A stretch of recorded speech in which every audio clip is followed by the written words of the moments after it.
Je suis le bon pasteur, je connais mes brebis et mes brebis me connaissent, de même que le Père me connaît et que je connais le Père, et je donne ma vie pour mes brebis.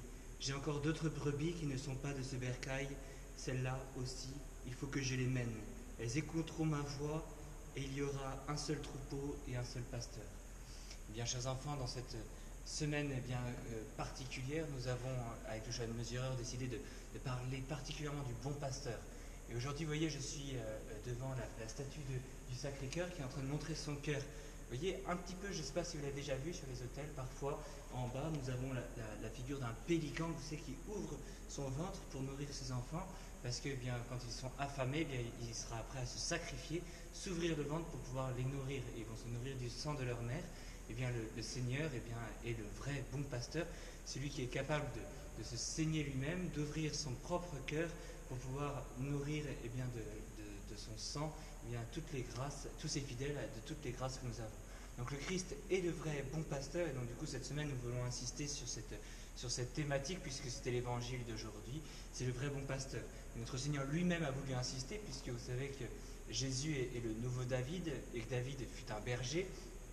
Il fut un berger, et donc du coup il était berger de Bethléem. À Bethléem, c'est là où il a été au moins, et il a été choisi par le prophète et par Dieu. Et donc du coup le Christ a voulu revenir aussi à Nazareth, dans cette petite ville, pour pouvoir aussi être le bon pasteur, comme à l'image de David. Il sera adoré aussi par des bergers, vous savez, qui vont venir tout de suite. Il reviendra souvent dessus. Et on reviendra aussi sur la notion du berger, sur du pasteur, parce que, vous voyez, la vraie hostie dans l'Ancien Testament, chez les Juifs, eh bien, c'était aussi des brebis qu'on utilisait. Donc, on montrait que Jésus est celui qui vient rassembler toutes ces brebis autour. Et vous voyez que Notre-Dame aussi, elle reprend le même thème du bon pasteur, puisque eh bien, elle se fait le pasteur de plein de petits enfants qui sont des bergers. Donc, elle se fait le pasteur des enfants de la Salette, de Lourdes, de Pontmain, on peut dire aussi, et de Fatima, vous voyez, et de Guadalupe. Donc, vous voyez, cette thématique, elle est très belle. Alors, je ne sais pas si vous avez déjà vu des bergers, mais en tout cas, eh bien, on doit se rappeler que le Christ est le vrai bon pasteur. Vous pouvez prier pour que eh bien, tous vos prêtres soient des bons pasteurs aussi, pour qu'ils soient à l'image du Christ, qui est le Sacré-Cœur que nous pourrons adorer.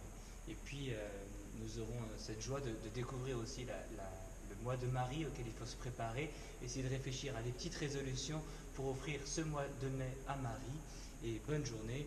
Notre-Dame de Fatima, priez pour notre école. Saint Joseph, protégez nos familles. Au nom du Père et du Fils et du Saint-Esprit, ainsi soit-il.